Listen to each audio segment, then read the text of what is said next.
Welcome to Daily Wisdom, Walking the Path with the Buddha, a podcast shared by David Roylance. This podcast is dedicated to guiding you to completely eliminate the discontent mind and the suffering it causes by attaining enlightenment. Learn and practice the teachings of Gotama Buddha that will guide you to fully attain a peaceful, calm, serene, and content mind with joy. To support this podcast, visit patreon.com/support Buddha or visit buddhadailywisdom.com, where you will discover a full range of courses, retreats, and online learning resources to assist you on the path to enlightenment. Now, here's our teacher to share more.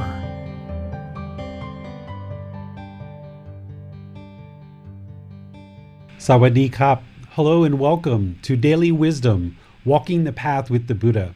Today we're going to be doing live guided meditation. I'm going to talk for all of about 2 more minutes, and then we're going to go right into meditation, because this is our very first Saturday live guided meditation session. This was suggested by several of our members in our community, several students who have been studying with the group learning program, and it's something that I was planning to do as part of our Pali, Canon, and English program that's starting in about 2 months. The way that program is going to work starting on January 9th is we're going to do meditation right away at the very beginning of that session every single Saturday, and then we're going to move into studying the Pali Canon. So I thought that since there's a real interest in having live guided meditations where we go right into meditation as a community, that we would actually start doing that today. And over the next 2 months, which is essentially the bulk of the winter, it'll give everybody kind of a way to ignite their meditation practice, where you can come here every Saturday and join us for guided meditation and helping you to further and deepen your breathing mindfulness meditation practice, as well as your loving kindness meditation practice. We are going to do meditation at the very beginning of each session, and then after meditation, if there's any questions, we'll take questions. So I would like to invite all of you guys to pull up a cushion, pull up a chair, grab a yoga mat, whatever position you like for meditation. I'm going to be in the seated position. You're welcome to take any position that you like, either seated, standing, or lying. Once you're in position, just go ahead and close your eyes. We've got several people joining us from all over the world in our Zoom virtual classroom, as well as live on Facebook, YouTube. This is being recorded for our podcast. So we're going to just meditate as a community today and just kind of be here for each other as a support and as encouragement to really ignite our meditation practice. We realize that our meditation practice is an independent journey. It requires independent effort, but having good companions, good comrades, and good associates is very helpful to encourage us and keep us all moving in the right direction, but recognizing it's an independent journey. So once you're in your position, either seated, lying, or standing, be sure to close your eyes and take some nice deep breaths through the nose. Breathing in and out.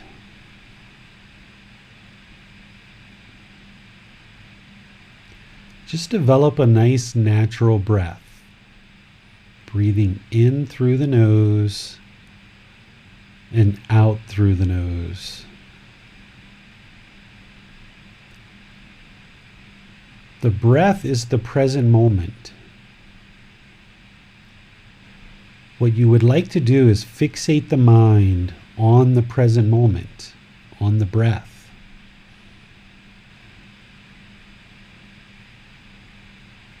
Establish a nice, steady, consistent breath.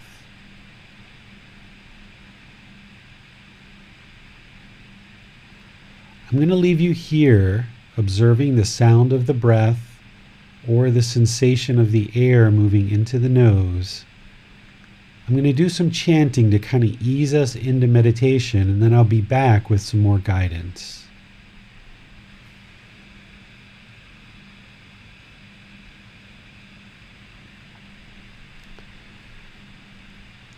Arahang Samma Sambuddho Bhagava Bhutang Bhagavantang Abhivateyami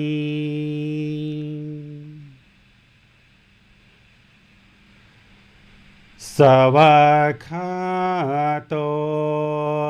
Bhagavata Tammo Tamang Namasami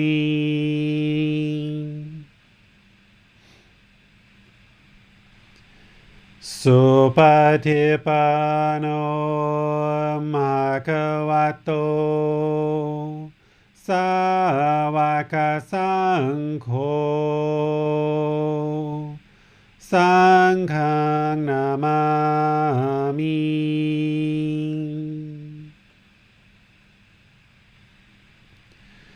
Namo Tassa Bhagavato Arahato Samma Sambuddhassa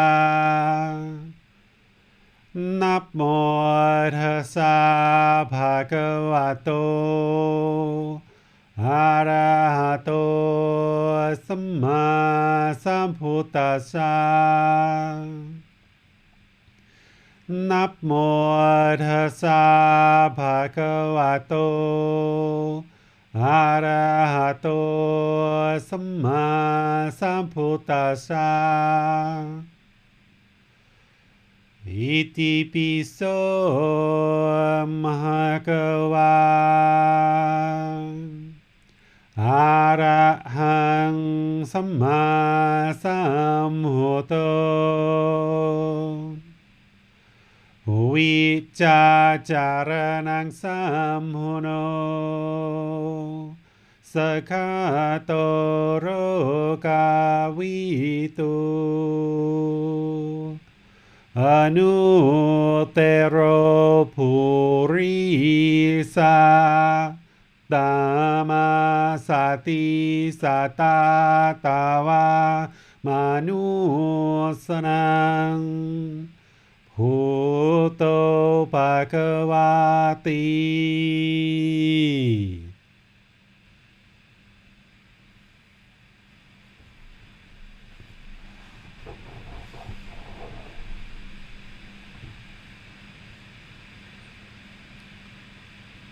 Okay, we're all here to support each other in our meditation practice.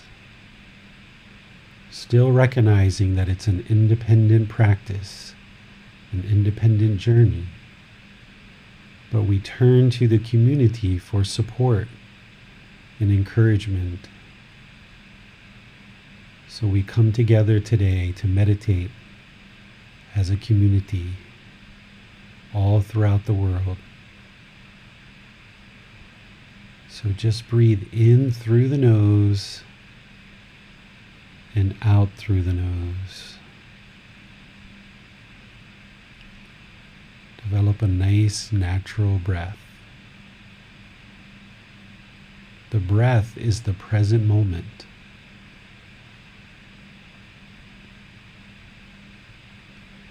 As there's thoughts of the past that come to the mind, cut those off.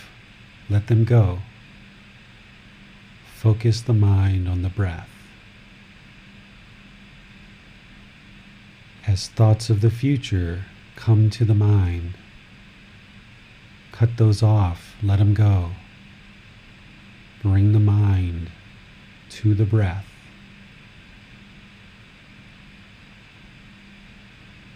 Breathing in through the nose and out through the nose.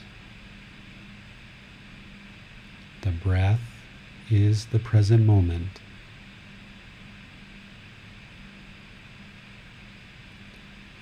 As thoughts, ideas, or perceptions come to mind, cut those off, let them go. Bring the mind to the breath. We're not trying to eliminate our thoughts. You're always going to have thoughts. But what we're doing is we're training the mind to keep coming back to the breath. Through you training your mind this way, then you will be able to control the mind. So as there's thoughts, ideas, perceptions, the past or the future,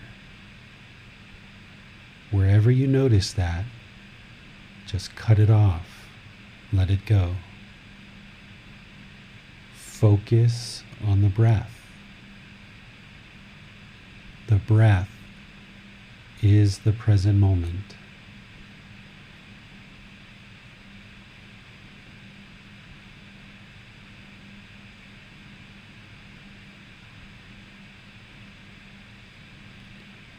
What you're doing is you're building awareness of mind.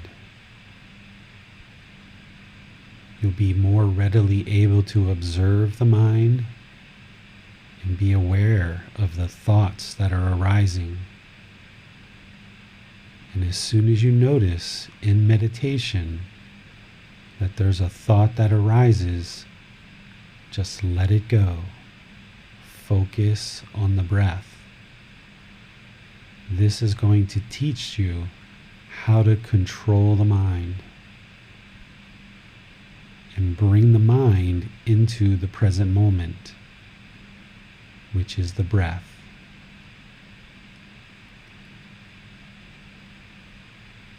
In the present moment, the mind can be peaceful, calm, serene, and content with joy. But if it's in the past or the future, having random thoughts, ideas, and perceptions, the mind will be discontent. It's only when you bring the mind to the present moment that it can reside peaceful, calm, serene, and content with joy.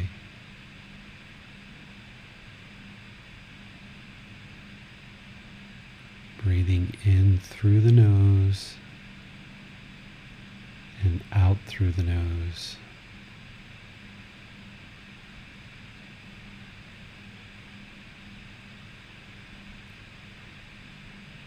Because we're working on eliminating attachment, the way the mind fixes on things and expects it to be permanent, I'm not even interested in you fixing the mind on my voice. And because this is an independent journey, I'm going to be quiet and let you train the mind to fixate on the breath.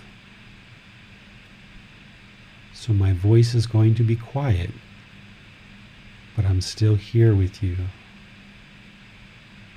I'm still supporting you. I'm still encouraging you in your meditation to apply effort to focus on the breath.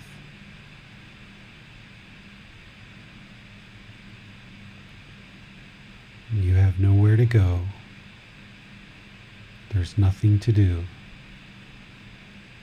No one needs you right now. Just focus on the breath.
Repeat these affirmations in the mind. May I be peaceful.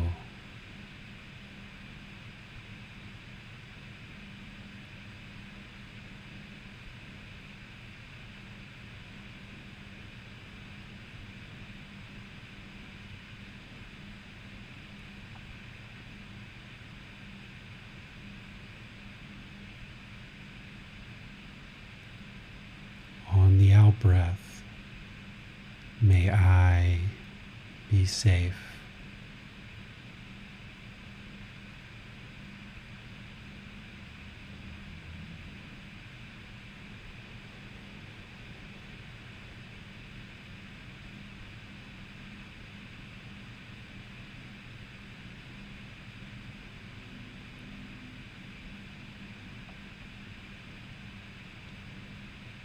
May I be well.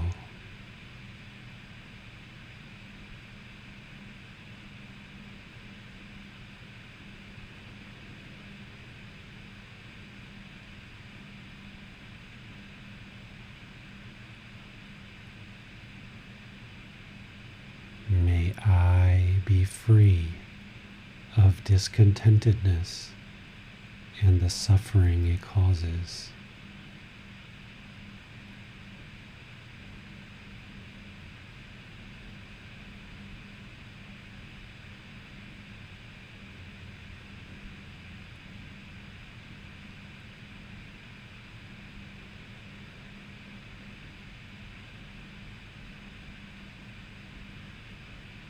May we be peaceful.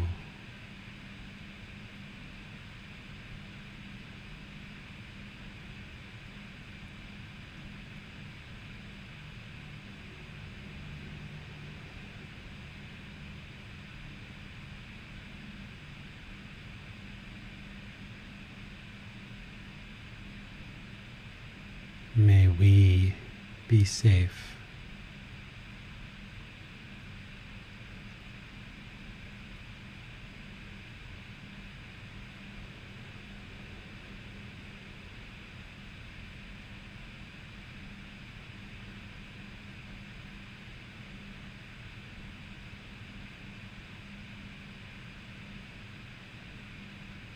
May we be well.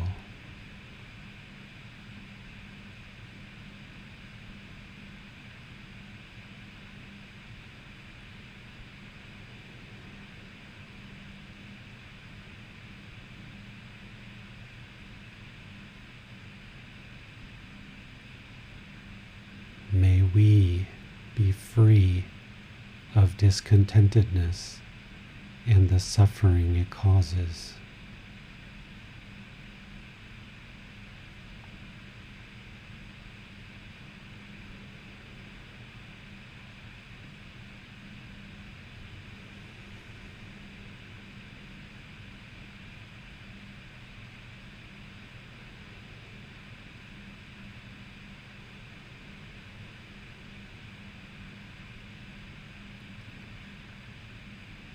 May all those who do not yet understand impermanence,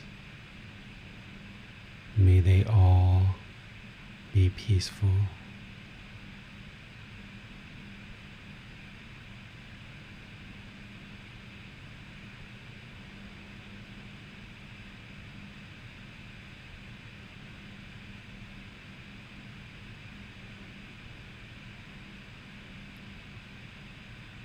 May they be safe.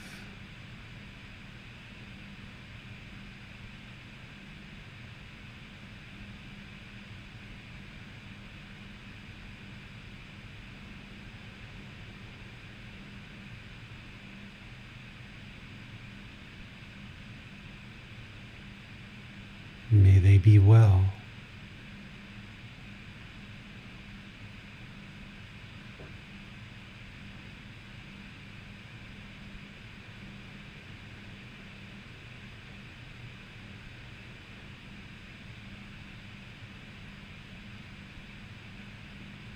May they be free of discontentedness and the suffering it causes.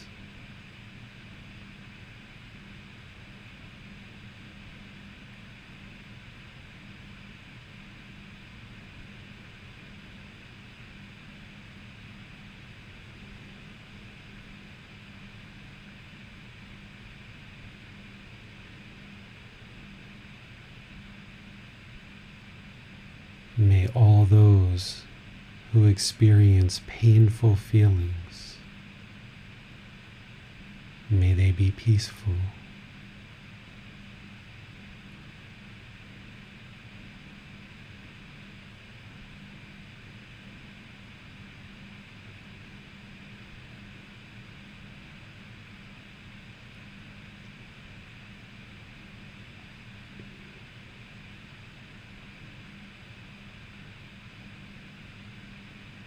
May they be safe.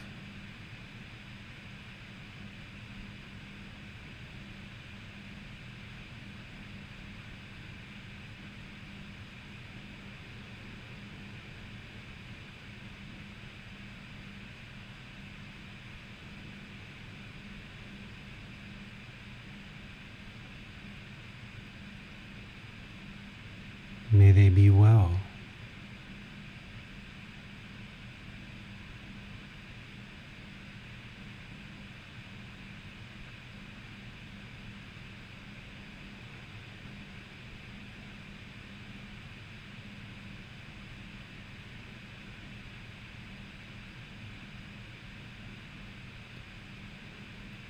May they be free of discontentedness and the suffering it causes.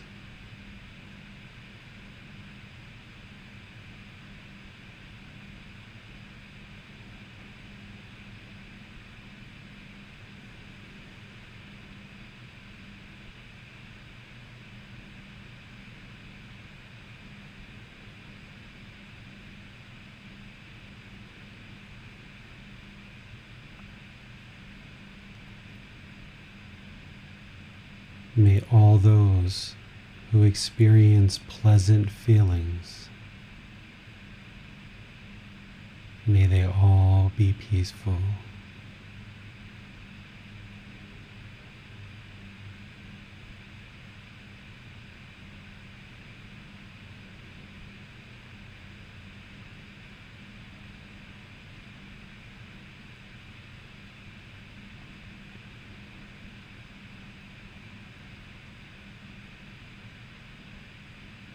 May they be safe.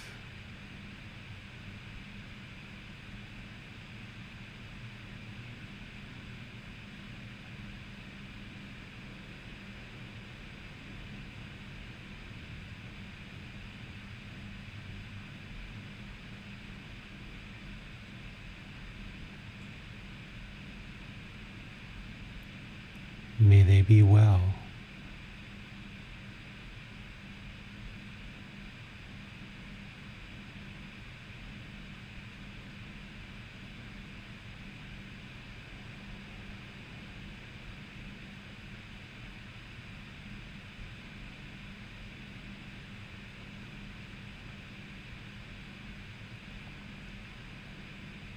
May they be free of discontentedness and the suffering it causes.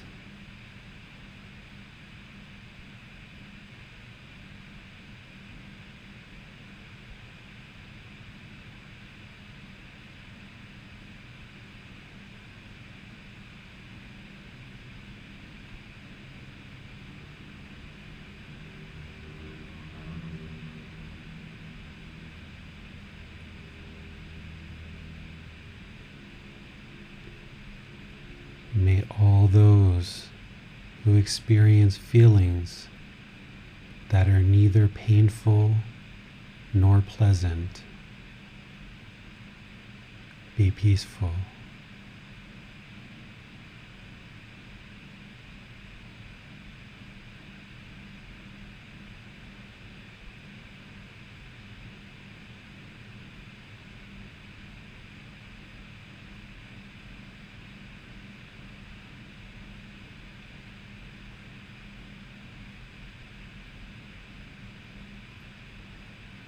May they be safe.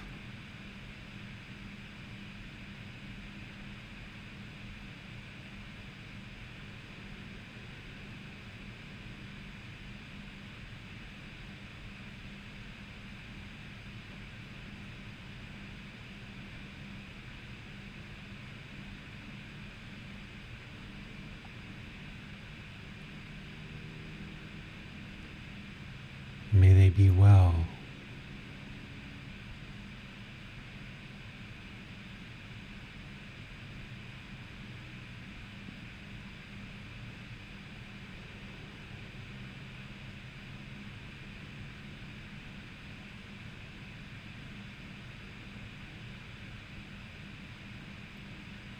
May they be free of discontentedness and the suffering it causes.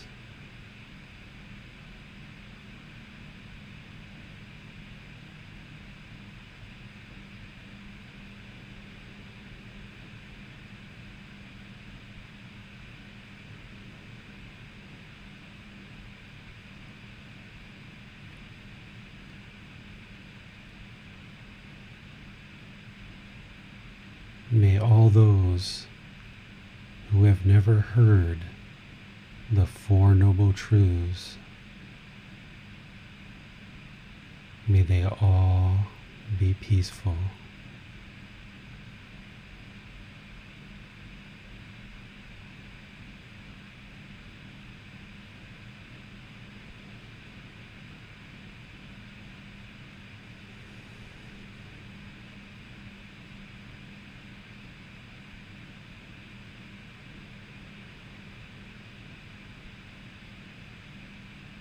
May they be safe.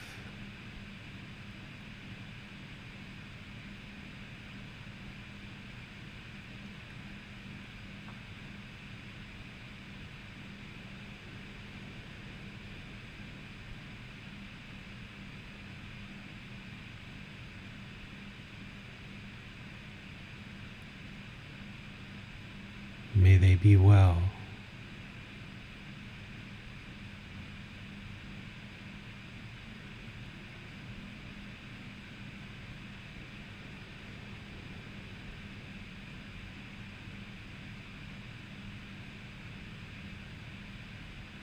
May they be free of discontentedness and the suffering it causes.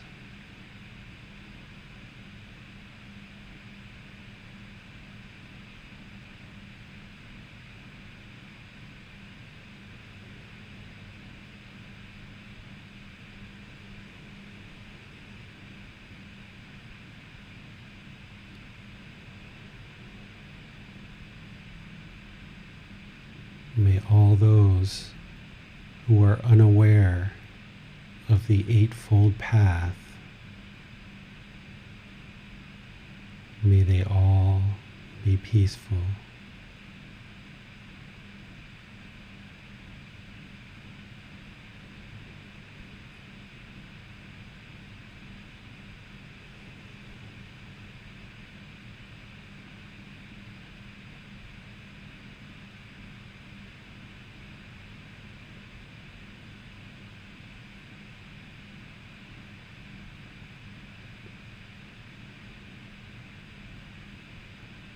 May they be safe.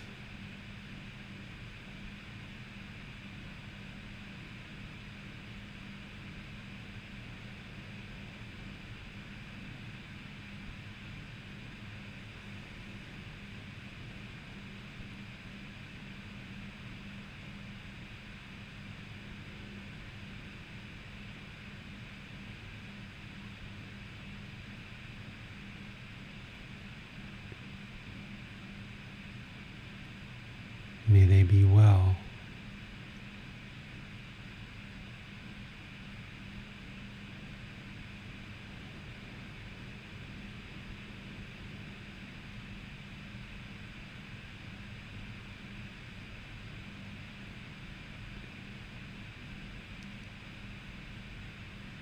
May they be free of discontentedness and the suffering it causes.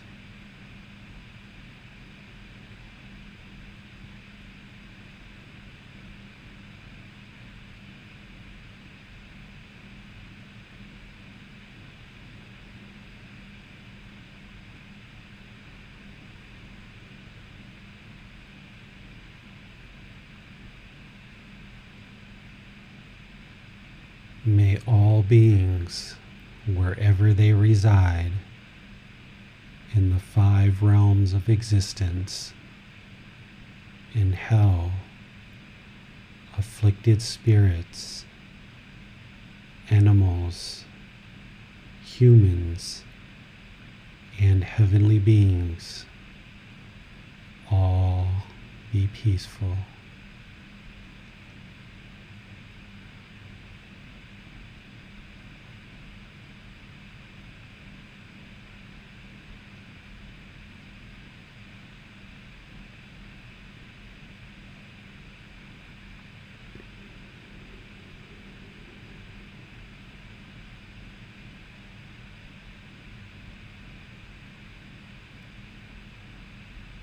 May they be safe.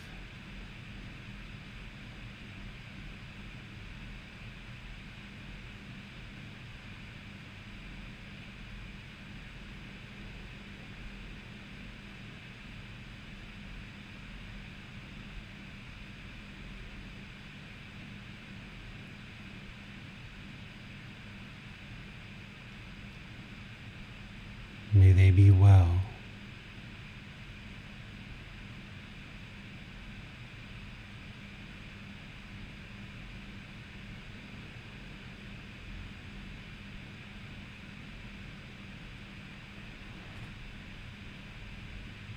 May they be free of discontentedness and the suffering it causes.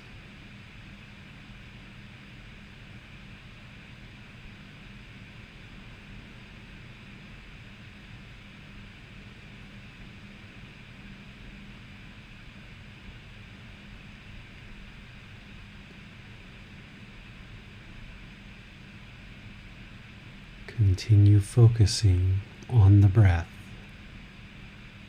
the present moment. You have nowhere to go. There's nothing to do. No one needs you right now.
อะระหังสัมมาสัมพุทโธภะคะวาพุทธังภะคะวันตังอะภิวาเทมิ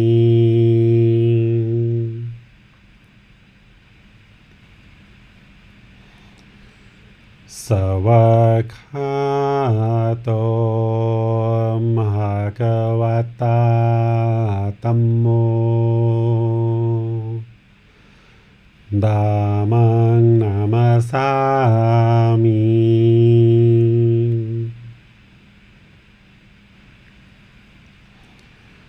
สุปฏิปันโนภะคะวะโตสาวกสังโฆสังฆังนามามิ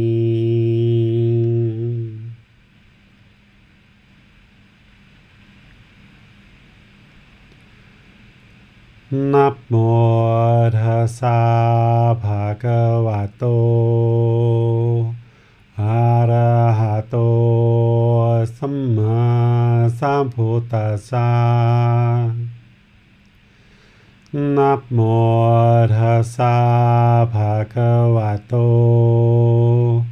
อะระหะโตสัมมาสัมพุทธัสสะนะโมตัสสะภะคะวะโตอะระหะโตสัมมาสัมพุทธัสสะอิติปิโสภะคะวะอะระหังสัมมาสัมพุทโธวิชาจารณังสัมโหโนสัคขะโตโรกาวิตุอนุเตโรภูริสาตามาสติสัตตาตาวามานุสนังพุทโธภะคะวาติ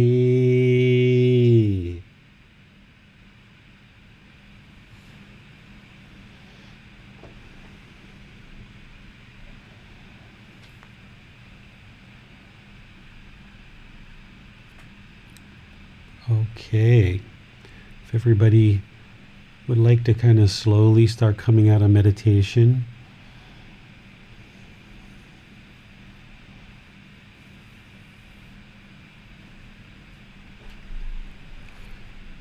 I don't usually look at the clock when I meditate, but since we're online, I just was interested to be sensitive to everyone's time. It looks like we meditated for almost an hour, which is quite a nice meditation session. Your decision to meditate and undergo this training is absolutely the best thing you could ever do in your life. The best thing you can do for your life, those close to you, and all of humanity. Because by you improving the condition of your mind, you're causing less and less harm in the world. So oftentimes we're taught that focusing on yourself is actually selfish.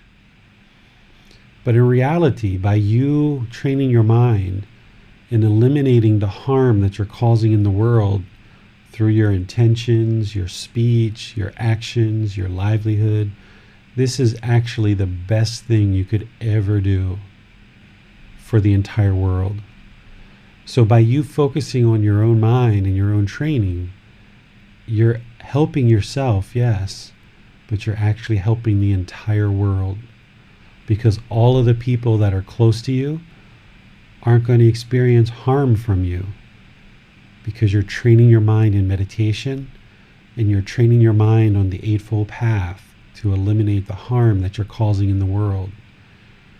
So therefore, because of the natural law of karma, you causing less and less harm in the world, less and less harm is going to come back to you.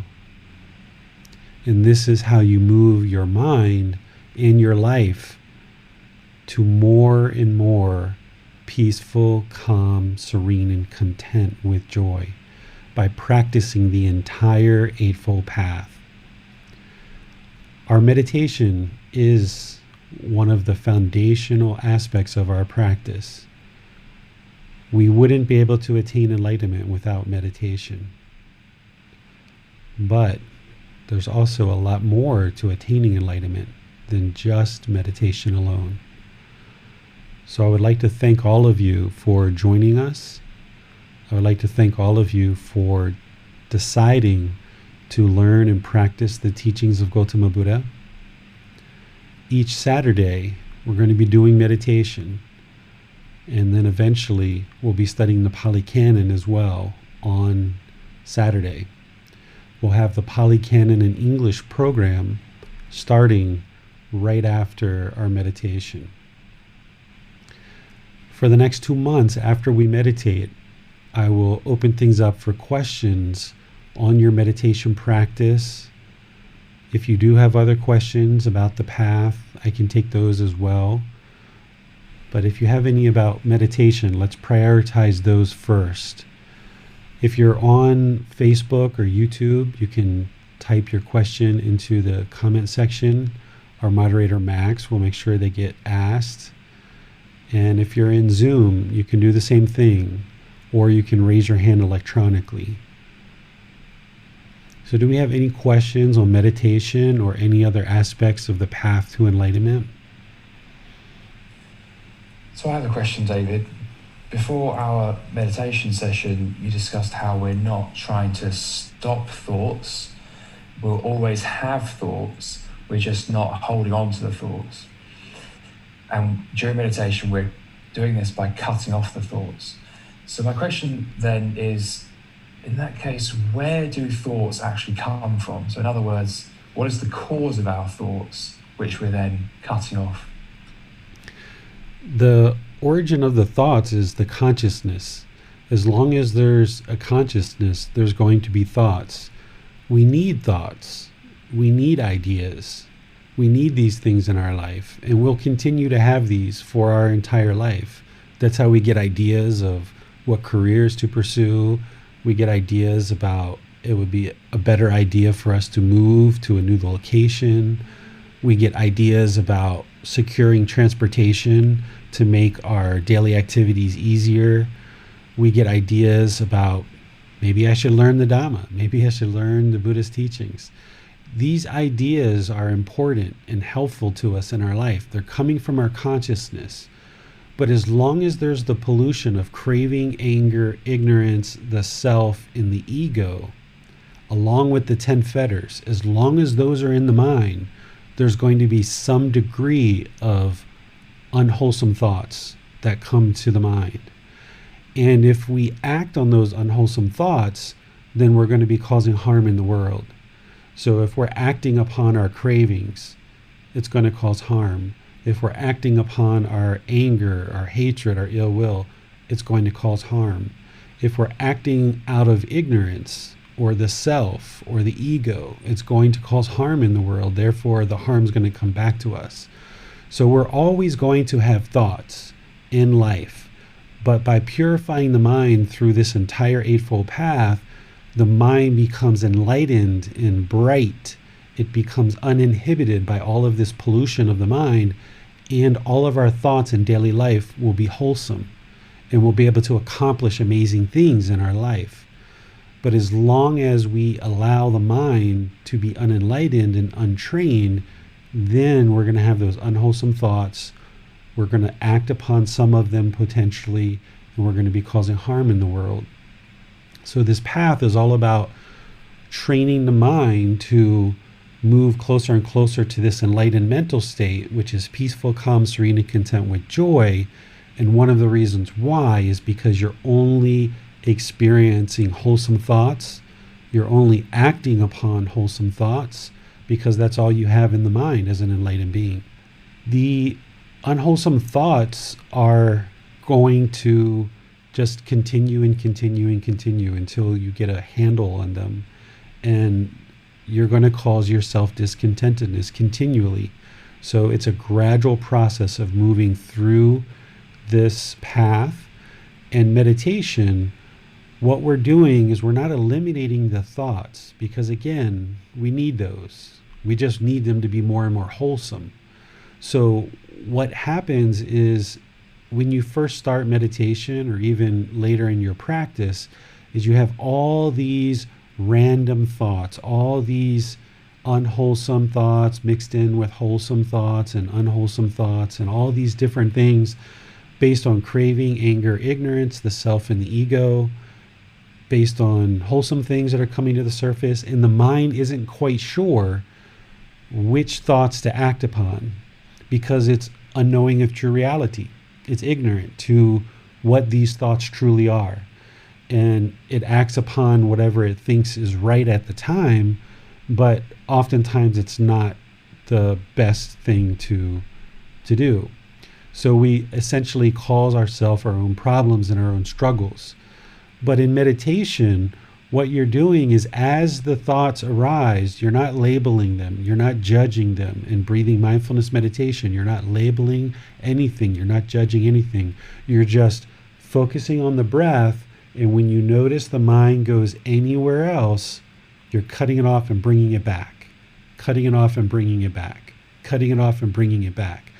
Essentially, it's like having a dog on a leash, and the dog keeps wandering over and smelling the flowers, and you're pulling it back to the middle. And then it wanders over here and kind of barks and growls at a couple people on the sidewalk, and you're pulling it back to the middle. Then it sees the car going down the street, and it wants to chase after the car, and you're pulling the dog back to the middle. Well, eventually the dog gets tired of this, and it just decides to walk in the middle. And it no longer sniffs the flowers, it no longer barks and growls at the people, it no longer chases the cars, it just stays in the middle. So what you're doing in breathing mindfulness meditation is you're grabbing the mind and you're bringing it to the middle, and any time that it wanders off the breath, i.e. anytime it wanders off the present moment, you're bringing it back to the middle. And the more and more that you do this, you'll gain more and more control over the mind, developing singleness of mind, where the mind is solely focused on the present moment. It never goes to the past. It never goes to the future. It just resides clearly in the present moment, peaceful, calm, serene, and content with joy permanently, because you've trained it so well. But you only get that if you continually do this practice, 2-3 times a day over many weeks and months and years. So the thoughts are going to arise in meditation. Even when you're enlightened, you're still going to have the occasional thought. They slow down significantly and almost pretty much diminish, but you're still going to have an occasional thought, even when you're enlightened. And what you do is you just notice, boom, you bring it back to the middle. If there's anyone that tells you that when you meditate, you shouldn't have any thoughts, well, ask them, how do you know when you don't have any thoughts? And they'll say, well, when you come out of meditation, you'll know you didn't have any thoughts. Well, having the thought that you didn't have any thoughts is an actual thought.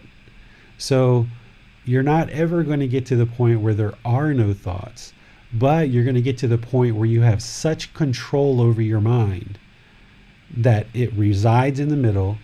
And if it does have thoughts in meditation, or it has certain unwholesome thoughts outside of meditation, or you even have pleasant thoughts outside of meditation, you're able to now control it and bring it back to the middle, because you've done this so many times over repeated sessions in meditation that now outside of meditation you have utter control over the mind, complete control, even in the face of someone telling you, You're not a Buddhist, you're not a teacher, you're, a horrible person, you look like a marshmallow man, you look like this, you look like that. Any kind of disparaging thoughts that anybody should share with you, you'll remain peaceful, calm, serene, and content with joy, because nothing can shake up your mind. But that's because you've trained it so well, you've gained control. So that dog that's you're walking, you've trained it so well that it never wanders in any direction. It just stays right in the middle, and you've got complete control over it. But between the unenlightened mind and the enlightened mind, there's a whole lot of time, effort, and energy that you have to apply to get there. So you're going to experience discontentedness along the way, but you should see a slow diminishing of this as you train the mind more and more. Okay, thank you, David. I just have a couple of things to clarify there then. So thoughts are not the same as intentions. You can have a thought without having an intention. Is that correct? I think so. But I have another clarification, which is that, so you say thoughts arise from the consciousness. So in other words, under certain conditions, we will have these thoughts appear, is how I understand that. So, for example, I might be walking along the beach and I might think, oh, I was at the beach this time last year with my friend and it was a nice day. And so under these conditions of walking along the beach on this date, this thought then arises. So our consciousness has picked up these experiences, some pleasant, some painful, some neither painful nor pleasant. And then based on what it encounters in the world, it will then have these thoughts which appear kind of spontaneous, but actually they're still our karma, they're still the results of our decisions. And then it's on us whether we choose to set them in a certain direction with our intention, which then may become speech and actions. And so in our practice here, we're really taking control of those intentions, speech and actions as a way to decondition the mind and ultimately eliminate any kind of unwholesome thoughts and therefore any unwholesome intention, speech and actions. That's kind of my current understanding, but I'm sure you might try to correct me in a couple of areas there, but interested to know your thoughts. So let's take one question at a time so that we can just do one thing at a time. So the first question you had was, are thoughts and intentions the same or different? So I think of thoughts and intentions similarly and pretty much the same, because you're going to have a certain thought arise, and some people call this step on the Eightfold Path the second step. Some people call right intention, which is what I call it. Other people call it right thought or right thinking. What that step relates to is the internal dialogue, the internal thought, intention, thinking, whatever we want to call that, the arising of something in the mind, if we want to call it something, the arising of something in the mind. So whether we call it a thought or thinking or intention, these are all the same things. And we don't have to really label them any more granular than that. It's just the arising of something in the mind. We can call it a thought, we can call it thinking, we can call it an idea, right? These are all essentially the same thing. And then whatever is arising in the mind, then we act upon that through our speech and our actions, our bodily actions. So right now, in the unenlightened state, there's intentions or thoughts or thinking or however you want to describe it. There's something arising in the mind that's polluted with craving, anger, ignorance, the self, and the ego. Not every single thought, not every single intention, not every single thinking, but early on the path, there's a lot of pollution. And that's why your speech in the unenlightened state before getting on this path is very polluted. And that's why we have a lot of trouble in the world, and we cause our own misery, our own discontentness. Our actions, they're bodily actions, but they're coming from the intentions or the thoughts or the thinking of the mind, which is once again polluted with craving, anger, ignorance, the self, and the ego. So these bodily actions can be harmful. We can kill, we can steal, we can commit sexual misconduct, we can take intoxicants, we can punch somebody, We can, do all these bodily actions that are harmful. We can just slap somebody or hit somebody intentionally out of anger. And this causes harm, so therefore harm comes to us. So these intentions, thoughts, thinking, it's all the same thing.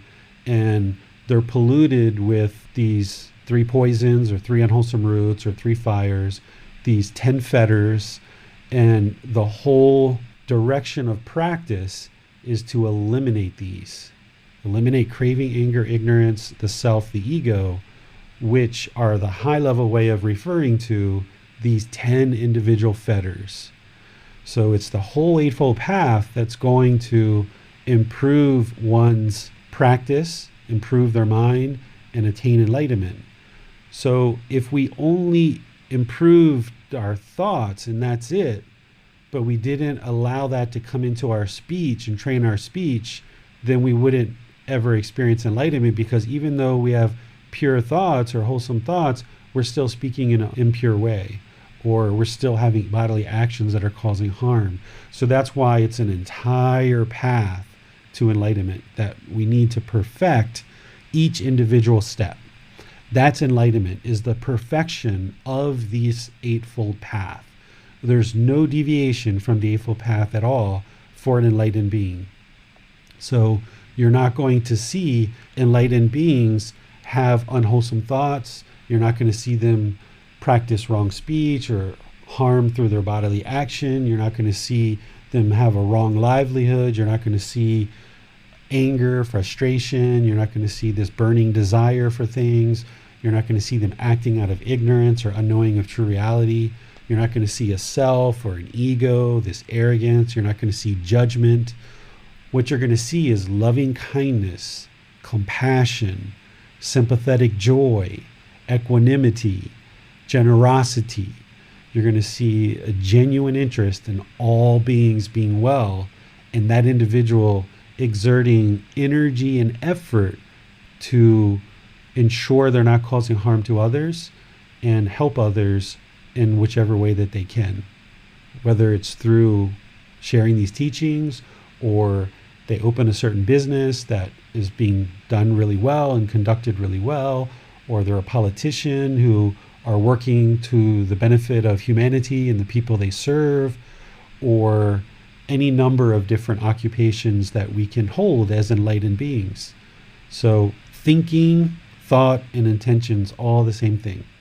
The second question, go ahead and say that again. Well, in essence, it was, where then exactly do thoughts come from? I know it's the consciousness, but then is it that they are arising under certain conditions? Essentially, like, okay, I happen to be in this place at this time. On that basis, a thought can arise based on what we know already, based on experiences we've had in the past. And they're then potentially coming through these 3 defilements of craving, anger, and ignorance, which we're working to eliminate. But until we do that, they're going to be kind of acting as a kind of filter on these thoughts that come into the mind. So am I thinking along the right lines there in terms of how thoughts actually manifest in the first place? I think going beyond just the understanding that thoughts arise in the mind, as long as there's consciousness, there's going to be thoughts. I don't think there's any other granular level of detail that we understand beyond that. Thoughts are always going to arise. As long as there's consciousness, there's going to be thoughts. And we have these thoughts. We need to purify them. We need to train the mind to control the mind. But anything more granular than there's consciousness, so therefore there's a thought, I don't think that there's anything there that we can really explain. And if we were able to, I don't know that it's going to change the fact that we need to purify the thoughts. Yeah, okay. Yeah, makes sense. Thank you. So I can see that Michael's hand is up. So Michael, I'm going to ask to unmute you now and allow you to say your question live. Thank you, David, Max, and David. That's a great explanation you had regarding about the process. And so my question was with the breathing mindfulness meditation, then, so even when it comes to everything, and including like getting sleepy, so it's really all about putting the mind in the middle, then, right? when it comes to everything? Yeah, the number one goal is, removing this craving, desire, attachment, working on these other poisons, the anger, the ignorance, the self, the ego, eliminating these 10 fetters. And as you're doing all of that, you're also training the mind to come into the middle, the present moment, where the mind doesn't reside or dwell in the past. It doesn't long for the future, because if it does, then the mind's not going to be peaceful, calm, serene, and content with joy. Like right here, when we're talking right now, we're right now. But I'm sure you've been in conversations, we all have, where we're talking about the past, or we're talking about the future, or we're longing and aspiring for certain things, or scared or anxious about the future, or worried about the past and talking about the past. As long as we do that with the mind and we allow the mind to go in those directions, either the past or the future, it's not going to be peaceful, calm, serene, and content with joy. It's only in the present moment. So breathing mindfulness meditation, we're accomplishing many goals. We're training the mind to eliminate craving, desire, attachment, so that it doesn't long and search outside of itself. We're building awareness of mind, or mindfulness, so that we can observe the thoughts that are arising, but then cut them off and let them go. So we're building awareness of mind. We're also rooting the mind in the present moment, in developing concentration and singleness of mind in the present moment. Because in the present moment, if I'm trying to practice this whole Eightfold Path, which includes things like right speech and right action, which becomes very detailed, trying to hit all of those 5 factors of well-spoken speech, for example. If my mind is in a conversation with you, but I'm kind of like thinking about the past or longing for the future, I don't have singleness of mind and concentration, then it's going to be really hard and difficult for me to practice all these 5 factors, which means I'm going to be causing harm because I'm not practicing all these 5 factors. So by training the mind to be in the present moment with concentration and singleness of mind, by training the mind to have this awareness of the mind, so that when the mind does go to the past or it does go to the future, you can cut that off and bring it back to the middle, then more and more and more, your mind is residing in the middle with concentration and singleness of mind, and now you're able to communicate with right speech all the time, all the time, all the time. And you will experience better and better and better relationships because of this. Likewise, there's a whole host and range of other things that can cause harm in the world, not just our speech. So by maintaining this concentration and singleness of mind, it's allowing you to be able to understand all of these teachings of the Buddha, soak them into the mind with wisdom, and ensure that every single moment you're practicing them. When you first get started, it's a big chore. Even the first 6 months, a year, year and a half, it's a big chore to just learn all of these teachings and bring them all into the mind and try to put them all together through a daily practice. But the more and more that you have this meditation practice supporting you all the way through, your mind will come more and more into the present moment with this wisdom of the teachings soaked into the mind. And now you'll be able to conduct your daily life with more and more wisdom, more and more singleness of mind, where you have this wisdom, this moral conduct, and this mental discipline of the Eightfold Path that you never deviate from.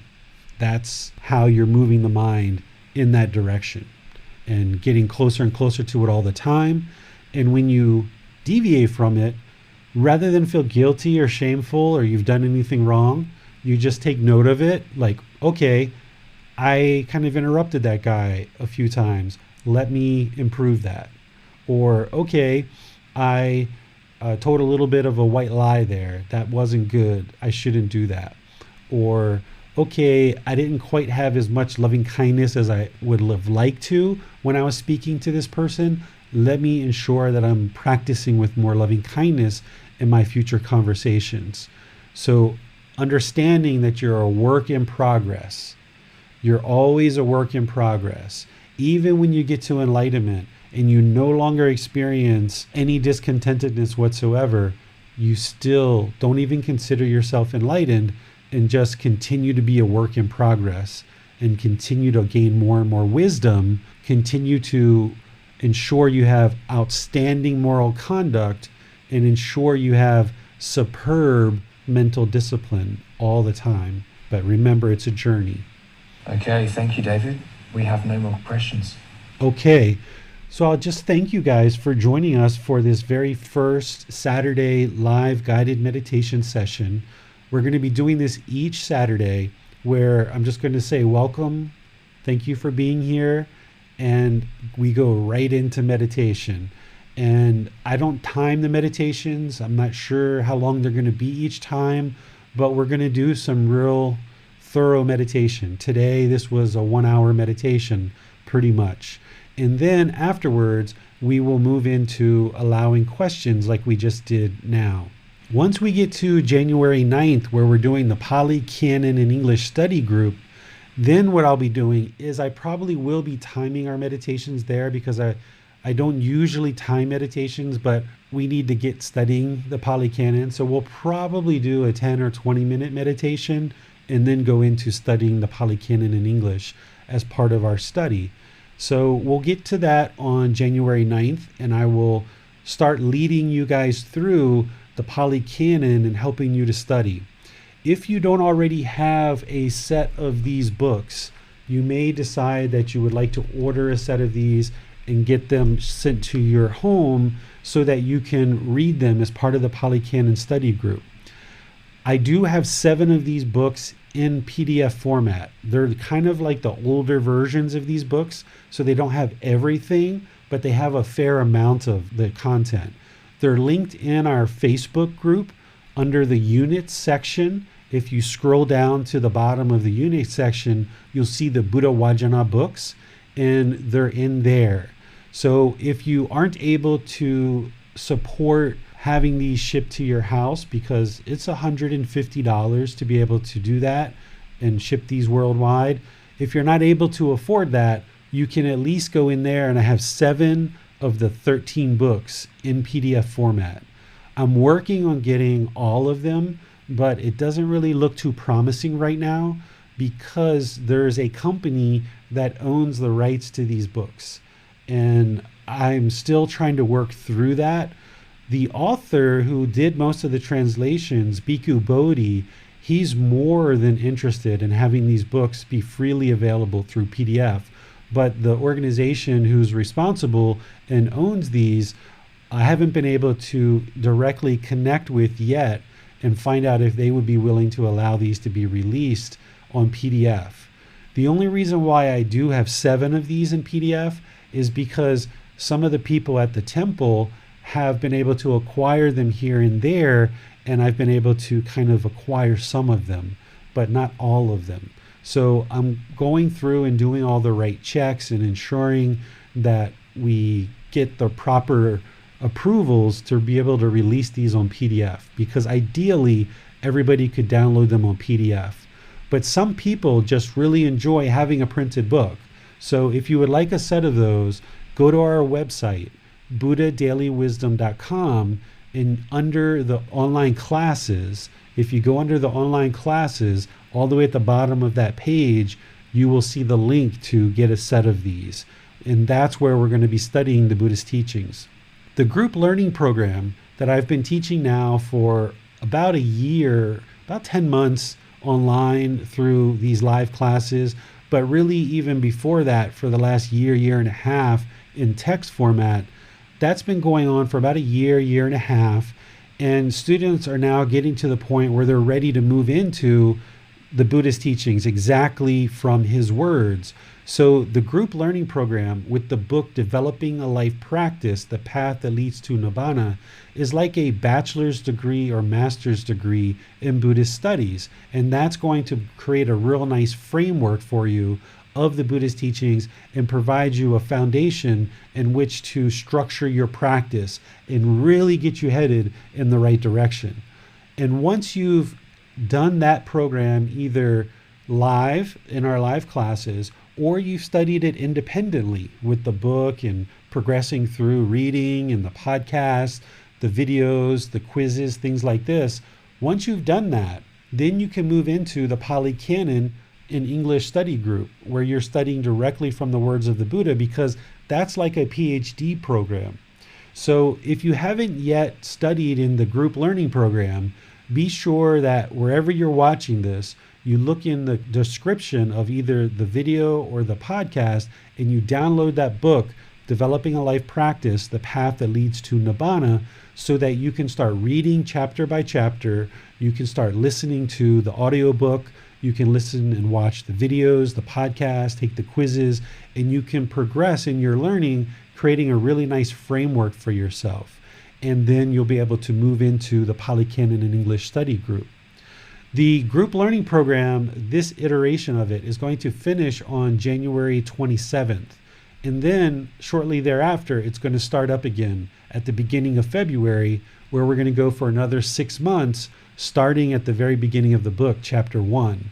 So if you're either studying independently now, or you've just kind of come into the group learning program and you never got a chance to start at the beginning, that's okay, because we're going to keep this on a rotating schedule where we're starting every 6 months. And you can always start now, kind of pick up wherever we are, and then start back again when we get to chapter 1. In the Pali Canon in English study group is going to be exactly the same way. We're just going to continue to teach that over and over and over again. It's a 7-month program, so you can come into that program at any point. But the important thing is if you're able, don't just start in the Pali Canon study group, because that's like studying a PhD. We need you to get your bachelor's and master's degree first so that you can progress gradually through that program, having a really nice framework for your practice and understanding of these teachings, and then move into studying the Buddha's words directly, which will start on the 9th of January. So tomorrow, on Sunday, we'll be studying chapter 15 in the book Developing a Life Practice, The Path That Leads to Nibbana. This chapter is called The Difficult Human Existence, Sickness, Aging, and Death. So if you haven't yet read that or listened to the audiobook, go ahead and do that prior to our class tomorrow, if you can. And if you can't, just come to the class. That's fine. You don't have to do it before, but either do it before class or after class. Or if you really want to study these teachings really deeply, study the chapter in either written format or the audiobook before class, come to the class, and then afterwards study it again, either in written form or audiobook form, because then you'll really get a chance to soak these teachings in deeply. And remember, your meditation practice is your foundation. You need that to be going every single day as an independent, dedicated, purposeful training sessions every single day. If you're doing this once every 3 or 4 days right now, ramp your practice up where you're consistently meditating once a day. And when you get that under your belt for a few weeks, then ramp it up to twice a day. Do that for a few weeks or a couple of months.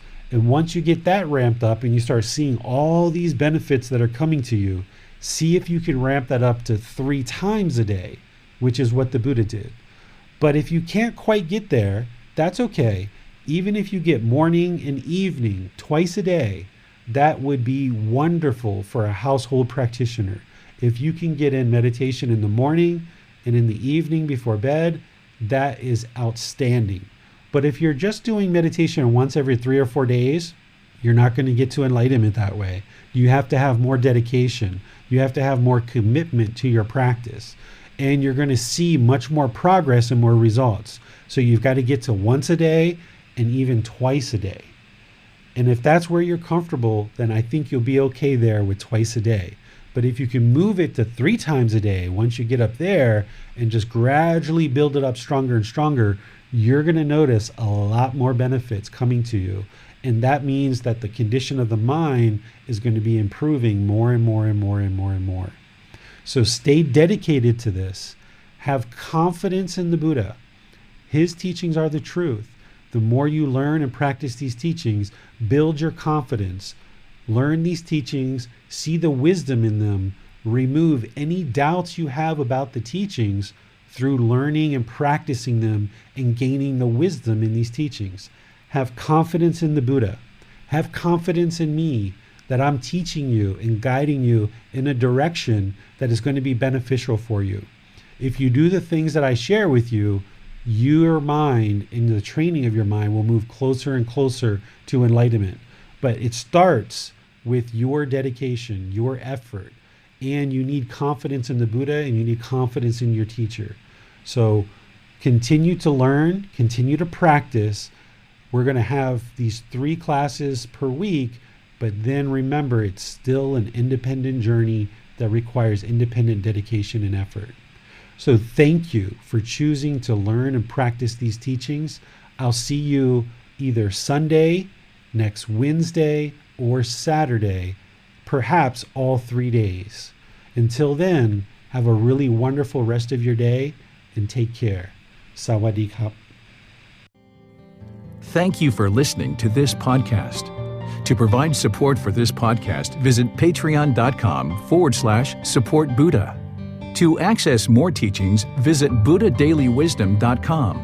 There, you will discover a full range of courses, retreats, and online resources to assist you on the path to enlightenment. Remember to establish a daily, consistent meditation practice, along with learning and practicing these teachings. A well-developed meditation practice is the foundation in which to train the mind to attain enlightenment.